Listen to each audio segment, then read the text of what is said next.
ایک شخص 1000 رکعت تہجد پڑھتا ہے مگر دن بھر متقی خلاف شریعت بدنظری کرتا رہتا ہے، جھوٹ بولتا رہتا ہے۔ ایک آدمی تہجد بھی نہیں پڑھتا، فرض عشاء پڑھ کے اور وتر سے پہلے 2 رکعت پڑھ لیتا ہے، لیکن ایک سانس بھی اللہ تعالیٰ کی نافرمانی میں اپنی استعمال نہیں کرتا۔ اس کا نام شریف الانفاس ہے۔ اتنے ہی لوگ سن لو، کبھی اللہ سنا مولانا یونس پٹیل دربن سے تشریف لائے ہوئے ہیں، میری محبت میں بیچارے تڑپ کے آ گئے۔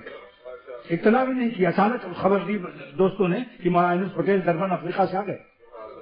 اس کو تڑپنا کہتے ہیں۔ جب مچھلی تڑپتی ہے تو دریا میں اطلاع کے بغیر کود پڑتی ہے، دریا سے اجازت بھی نہیں لیتی۔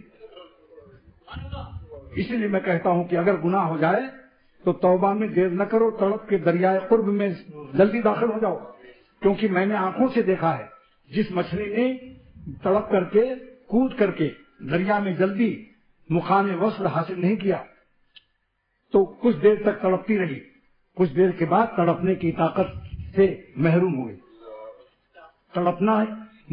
تڑپنا میں اضمحلال ہونے لگا، یعنی جس طاقت سے وہ تڑپ رہی تھی اس طاقت میں کمی آتی رہی، تڑپنا کمزور ہوتا گیا، یہاں تک کہ پھر تڑپنے کی ایک آشاریہ اس میں طاقت نہیں تھی اور خاموش ہو گئی، تھوڑی دیر کے بعد موت آ گئی۔ تو جب گناہ ہو جائے جلدی توبہ کر کے تڑپ کر کے اللہ تعالیٰ کی طرف رجوع ہو جاؤ۔